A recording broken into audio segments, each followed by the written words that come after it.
Good evening, everybody. Thank you for coming to the School of Public Affairs' first Community Conversations event. There will be many more, so stay tuned. But we're glad to have you with us to kick this off. I'm Terry Schwartz. I'm the interim dean of the school. And we are really happy to be kicking off our series with this program, Nonprofits at Home and Abroad, Building Communities and Understanding Cultures. We have two really wonderful speakers, and there's so much to say about them that I'm going to read, so pardon me, but I want you to hear all of the things that make these folks really special people to kick off our series. Janet Forster is president of Interchange Works, a nonprofit organization she established in 2010. It is built on a concept that focuses on the creation and implementation of community development and intercultural programs in the U.S., Nicaragua, and other countries around the world. Janet's work is dedicated to working as a catalyst for change, not only with individuals, but also within organizations by facilitating opportunities for enhanced self-awareness, self-development, and sustainable organizational improvement. Janet previously worked as a consultant for Webster University's Professional Development Center, for which she conducted numerous courses and seminars in multicultural management, human relations, and communication skills for the U.S. Department of State and a number of private corporations. She has held several academic positions, including as an adjunct faculty member at the University of Pittsburgh's Graduate School of Public and International Affairs and Carnegie Mellon University's H.J. Heinz III College of Public Policy and Management. As well, she was at Webster University in Vienna, where she developed graduate-level courses in intercultural management. Janet received her Master of Education degree from Vanderbilt University while living in England.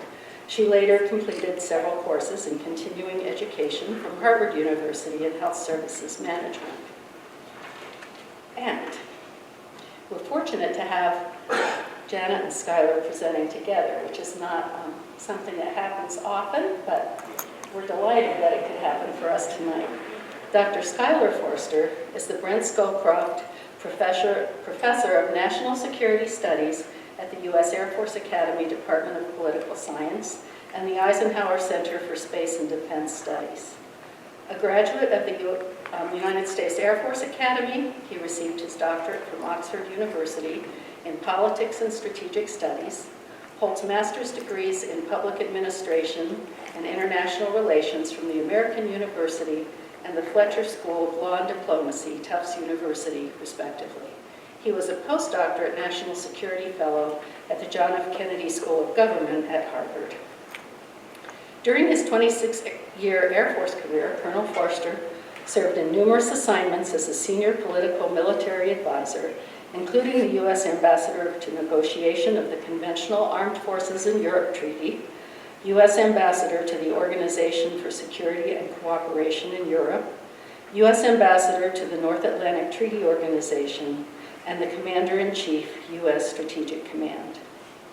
Following retirement from the Air Force, Dr. Forster served for over 12 years as the president of the World Affairs Council of Pittsburgh, receiving several national and local awards for establishing the council as a leader in secondary school and grassroots education on important global issues.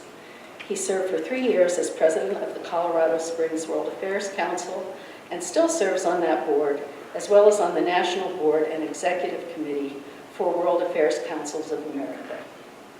Dr. Forster has co-authored 2 books and written several articles on international politics and security issues. He regularly addresses academic, professional, and civic audiences across the United States on a broad range of contemporary global issues and has been a frequent guest commentator in print, radio, and television. So we have a real treat in store. Please join me in welcoming the Forsters. Thank you, Terry. And Janet and I are delighted to be here. I'm the warm-up act because she's really got the, she really has the meat of this presentation, but I want to set the stage of a couple of things. We are pleased to be here because we are both really dedicated to nonprofit work. I mean, quite apart from teaching and academics and those kinds of things and security studies, this is This is a passion for both of us. And I think as much as anything, that's what I want to communicate to this audience and to any audience we can. And I've spoken to a number of audiences about this, and that is the importance of nonprofit work in the United States. You know, Janet presented we were at a conference in Hangzhou, China a couple of years ago, and we were both going to present, and I got fired. But they compressed it to 2 days, but they picked the better of the two presentations. But the point is, it was a fascinating conference because for the Chinese, a nonprofit was a threat to government. And the conversation was a fascinating one because if you think about it, the role of nonprofits in civil society is the private sector in a democratic society serving itself and serving the needs of the community instead of relying upon government to do it. So whether you're in education, whether you're in humanitarian work, whether you're in whatever work you're doing, whether at home or abroad, I think the nonprofit community is a huge one. And I don't know if anybody in here is focusing on nonprofit management as a field, but that in the last 20 years has become a hugely important field to work on. I focus on the word accountability in this respect because it's not just accountability like the auditor's going to come, right?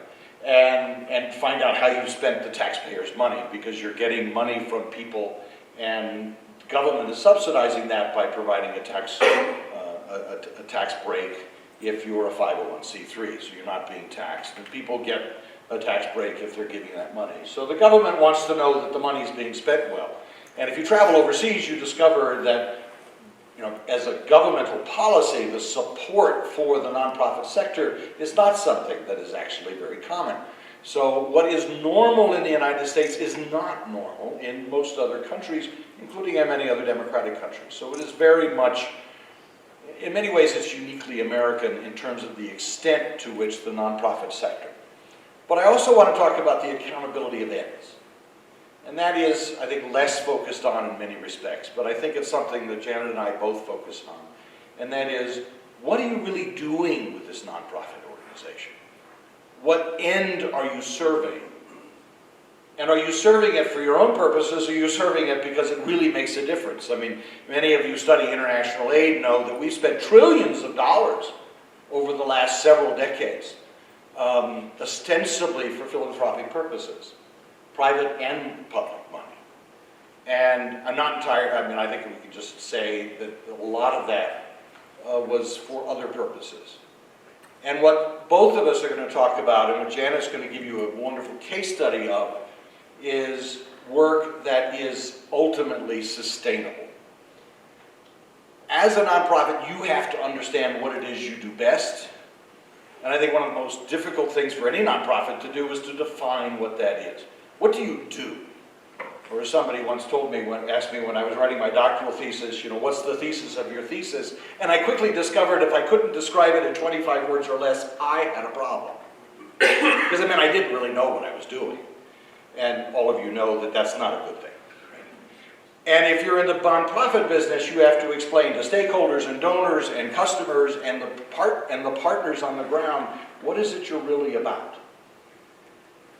I spent a number of years in Rotary, and I love Rotary. It's a wonderful organization. It's filled with wonderfully hearted people who don't really understand what they do sometimes. Because for them, nonprofit work is writing a check. I still have in my mind images of Katrina, Hurricane Katrina, and this vast campaign to everybody provide clothes for people. And so I think everybody, so many people went and emptied out their trash cans and basements and attics and all sorts of things. And I will never forget this picture of this huge pile of clothing, used clothing, that was in a parking lot somewhere outside of New Orleans or wherever it was.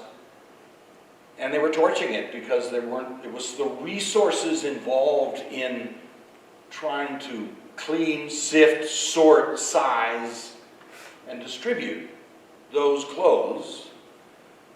Well, everybody felt good because they were able to do something concretely, but it is the ends and what is it you're really going to make a difference with in this country, in that society, whether it's us or whether it's another country.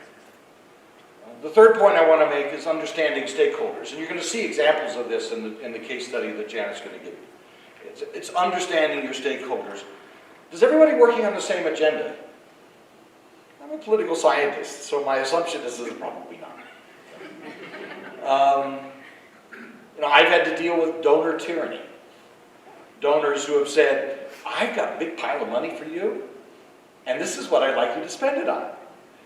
And it's awfully difficult if you're running a nonprofit, and I don't know a single nonprofit that isn't anxious for more money, in which you have to say thank you, but no thank you, because what you want me to do with that money either violates a principle of the organization, nonpartisanship, or whatever it is, non-policy advocacy in the case of World Affairs Councils, whether here or in Pittsburgh or across the country, or because you want me actually to do something that you want done in the community, but it's not really something I do very well.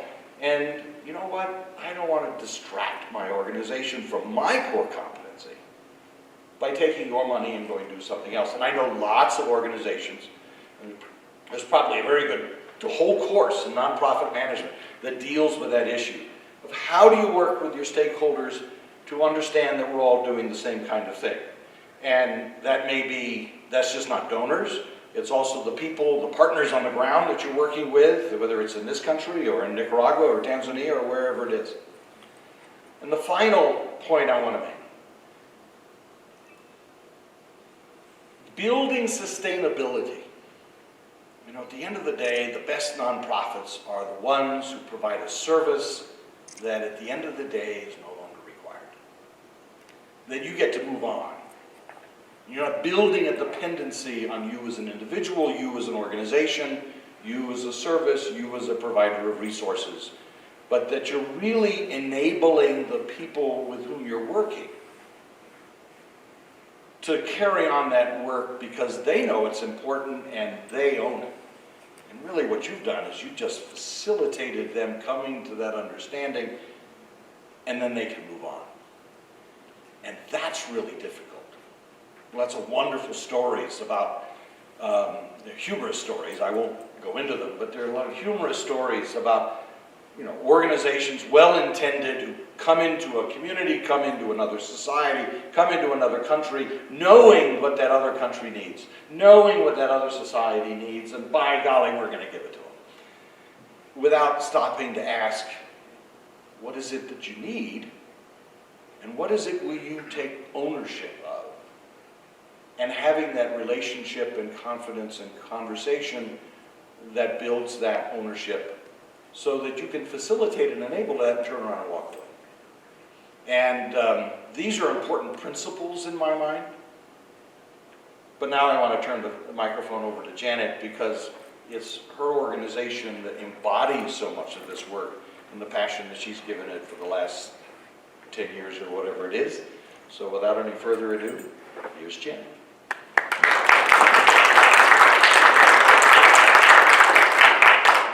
Thank you so much for inviting us tonight. And first of all, can you hear me? Is it fine? Good. I want you to know we are honored, Sky and I are both honored to be here at your inaugural event for the Transform Series Community Conversations. I also want you to know this is an inaugural event for us because we have never presented before together in all of our years of marriage. So it's pretty exciting. It's very exciting. We'll see how it works because it's a test. We want this to be a conversation. So I'm going to take you through a series of slides that I have for Interchange Works and the work that we've been doing. And they're all about Nicaragua tonight. This particular study and case is about our work for almost 10 years, but really more like 9 in Nicaragua. But the point that I'm going to make a number of points pretty fast through the slides, and then I'm going to give you some learnings that we've come to grasp and learn from in all these years. But then I want to open it up. Sky and I really want your questions, and we want this to be a conversation so we can more closely get at what you're interested in terms of nonprofit work. Okay, I'll start with our mission. and you can read this, but we're basically about designing and developing, implementing culturally congruent, and we use that because we try as much as we can to be congruent with the cultures in which we move and we try to work. And sustainable community-based. We're very, very focused on it being community-based. Programs that meet just basic human needs. All of our work is about education, health, and economic opportunity. Economic opportunity for the people in the communities where we're working, both locally and globally. And another just thankfulness I have about being here is that people in Colorado Springs don't know too much about Interchange Works. A few do, and here certainly in the School of Public Affairs, but not many others. So I'm thrilled to be able to bring it to Colorado Springs and make our connection locally as we do our work globally, so we can bring those together. We have some core principles that we operate from, which have really been our driving force and motivation for these years. Everything is community-based, and we focus on sustainability. As Sky said, we want to be able to put a program together, work with local people in that program, and then it belongs to them. There's enough talent in any country we go into. There's enormous talent in Nicaragua, where this study is all about. Cross-cultural, that my background is intercultural cross-cultural studies. So it's about understanding the culture in which we are. And it really begins with understanding our own cultural sense. Who are we? And once we have an idea of that, then we can more closely connect with another person from another culture. Never truly understanding, but trying to get to some sense of understanding. Again, health, education, and entrepreneurism are our main themes in what we do. But the real power, I think, that we've learned most about is partnering in the country and finding existing infrastructure. Existing infrastructure in any community and any organizational structure that's already there. Partnering and working with that's already in the country.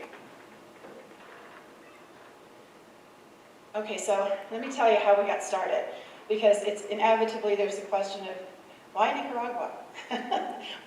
What took you there? Well, actually, he took me there. It's his fault that all this started, because it was Rotary.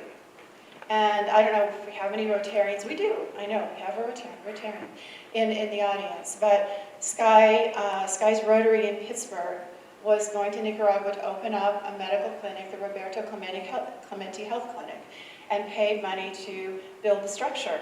So I said, I haven't been, I'd like to go to Nicaragua. So I went along as a tourist and ended up finding work, much need there. But we were able to, I was asked to write a proposal to USAID, Agency for International Development, to fund community projects in this one community of El Carmen in Nicaragua.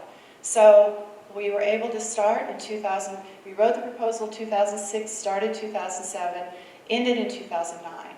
But we had funding from USAID, from the Rotary Club in Pittsburgh, and also from an operating resort development on the Pacific coast of Nicaragua. We had a three-way funding stream, and we in Interchange Works actually found the staff and ran the projects.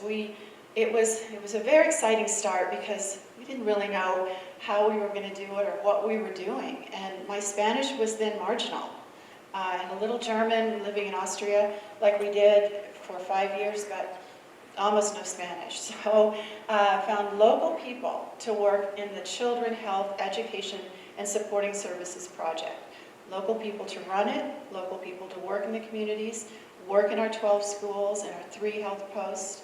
And over 3 years, we did have quite an impact on almost 4,000, I think the number, 2,000 children, but 4,000 families and community members in the 12 schools and 3 health posts. In fact, it was a very successful program in almost every way. There was one way it wasn't, but I'm not going to go into that right now. But on the project level, it was a complete success, and even the Nicaraguan government has referred to that project as a benchmark in terms of community development and how to do it. So with that start, we then decided we were there for 3 years, and we had a lot of connections and a lot of network, and we recognized more and more and more needs. And so we began to work independently from the funding that we had for the first 3 years, and started putting together health fairs, but more health improvement campaigns in communities. It's really what they're all about, but I have a health promotion background, so I kind of folded that into organizing communities to learn about health improvement. But the powerful tool there we use, and these are listed all the communities that we ran health campaigns in. But the powerful tool that actually we work with was a health assessment. And I'm very much into assessment. I'm very much into analysis and evaluation. So we have this questionnaire that we adapted linguistically and culturally to whatever community we went into. We then donated a computer to that community because it's computer-based analysis. And we were able to, by using and working with health councils, and that was the sustainable part of the health improvement campaign, were the in-community health councils. These were a couple of high school kids, teacher, a health clinic person if they're there, and community leaders, 5 or 6 on the health council, who got the community ready and had them go to the clinic, fill out a questionnaire with the health professional. We had the data that we could look at the profile of the entire community and find out what are the key issues, what are the challenges, and not just health, but rather quality of life issues, having to do with water and air and education as well, and family structure. And then at the end of the campaign, for the gathering the data, we put on a health fair, which was the fun, the party, and games for the kids. But we partnered with a local university, which I'm still partnered with, University of the Americas in Managua. They have a medical school, a dental school, computer science school, business school, and I would find my trainers, my local Nicaraguan trainers, medical and dental, from that university. And they would go with us out to the health fairs and put on these teaching seminars for the people, and whatever health issues we found were the main things that concern the people. Those health councils keep running. So, and there are monitors in the communities to feed back, what the issues are.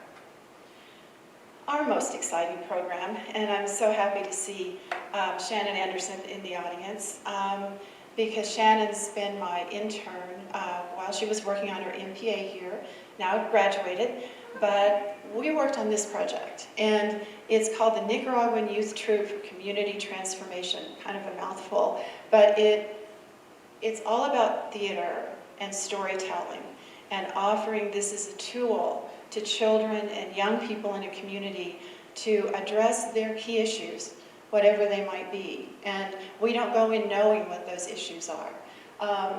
But really to work at it in terms of a nonviolent, a way to teach the kids respect for each other, team building. Shannon went with me, how many times, Shannon? 3 or 4 times Shannon went with me to Nicaragua. We worked right alongside each other, and we built this theater program, which is called Social Action or Community Action Theater. It's running right now. It's been 1.5 years. Here we are, Shannon Anderson, in the slide, but you won't be able to see her very well in that lower picture, but those little kids down there, her daughter Samantha is hidden behind those little girls. Because on one trip, Shannon took her daughter, 6-year-old daughter then, Samantha, with her. And if there's a kind of an evidence-based issue to prove the safety of Nicaragua, which that's always the question. And the image that people have of this little country is more historical during the revolution. And it if this 6-year-old daughter, Samantha, can go there and just mix in with the community kids as she did, played with them, she was one of them. She doesn't speak Spanish either much, but that didn't matter. She was just one of those kids, and it was those kids in that community of Acahualinca, which is a bordering community to one of the largest garbage dumps communities in the world, called La Chureca. But those people, very, very poor and struggling with the image that they have, which is being part of a garbage dump community, this theater has given them a way to deal with the issues, whether it's, you can well imagine the challenges they have, and drugs and addiction is one of them. But it's been remarkable what's happened, what's still happening. Every Saturday we meet at University of the Americas. We found our teachers, university teachers, who have gone in to teach these kids the theater skills, and they become the mentors. So it's a mentor program as well as a theater program. The last program I'm going to talk about that we're running is called the Starfish Stories, Starfish Children. Little boy on the bottom is Elkin. I won't tell you his story, maybe another time, but when we find a child who has serious physical or medical needs within the communities we work, we do attempt to try to find help for them within Nicaragua first in the medical system, and if not, then we find a way to get them the help they need. The little boy in the corner, Elkin, had a tracheal injury and crushed his esophagus. So we were able to find a way, serendipity, divine intervention. I'll never know how that happened, but we were able to get Elkin to Pittsburgh, to Children's Hospital, for transplant surgery of his trachea. He's 17 now. He's tall, not even a scar. He wanted to be a baseball player, took him to a Pirates game in Pittsburgh, thrill of his life. I don't think he's going to make baseball, actually, but he's leading a normal life. And the little girl that you see there, this is when she was 6. This is Maria Jose. We're working with her right now. She's 12. And her leg deformation is a bone deformation that she was born with. But again, I'm not going to go into the full story, but we're finding medical help for her in Nicaragua, and also finding a school for her to move into in which she can really excel, because she's an incredibly bright child, just in a school that was way out in the country. So Maria Jose and Elkin are Starfish Children. Now I want to spend a little bit of time with the lessons that we've learned, and there are 4 key ones that I want to bring up. Sky talked about them in the beginning too, but I think the most important basis of any work in another country, or even in our own country, wherever we're working in the field of nonprofits, is listening. And listening to what people say. I'm going to tell you, with each of these points, I'm going to tell you a little example or a story to kind of highlight it. But we started the Chess Project, and I did my needs assessment in these 12 schools. And what some of the parents, pretty much in every school, said they needed and wanted for their children was something I hadn't anticipated. Fences, not books, not materials, paper, pencil, those things that you would think. They wanted fences built around their schools. And I thought, oh, okay, well, we'll find a Rotary Club. We found another Rotary Club, Ormond Beach, Florida, to come and help us. We, in our budget, had the money to buy the materials, but a Rotary came. But the Rotary came, volunteered and came, but they worked with the local community people. And the local people built the fences. And it was for safety for their children, because vandalism is rampant. And any of those things that we put in the school will be stolen if people can get into the school. But another interesting reason, they try to teach the kids to gather up their trash, you know, the papers and the milk cartons and all that, and pile them up every afternoon in the schoolyard. Then the next day they burn it, is what they do, because there's no trash pickup in the countryside. But what would happen is farm animals would come onto the schoolyard, and the pigs and the chickens and everything else would push all that trash everywhere. So they'd come back in the morning, and it seemed like a futile effort for the kids and the teachers. They wanted fences to keep not only vandals out, but animals out, so that they could, and also it was a point of pride. And at the end of the 3 years of the evaluation, that was one of the points. Each school had a fence. One of their points of, I'm most proud that my school has a fence, and we in our community built it. So we had to listen, and it's not always what we think we're going to hear, or it may bring up something we don't even know how we're going to address. But the listening is one of the key areas. And again, repeating again, but community participation and ownership is one of the key areas here. And what we found in every community we've worked in is leaders from the community will naturally show up.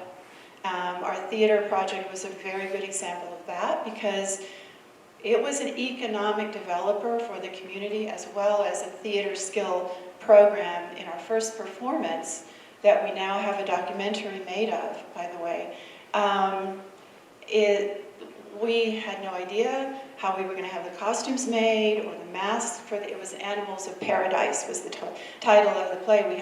We had to do the costuming. We didn't know how that was going to happen. We found a seamstress in the community. We found a piñata maker who also knew a mask maker who worked in foam art, right there, mothers of these kids in that community.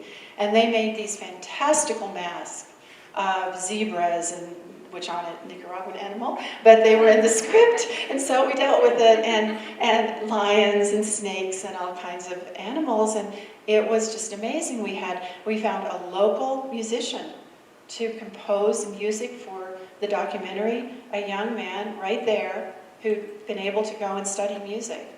Cooks who made the food for us for our performances. A filmmaking crew, not in the community, but Nicaraguan. Our teachers are Nicaraguan.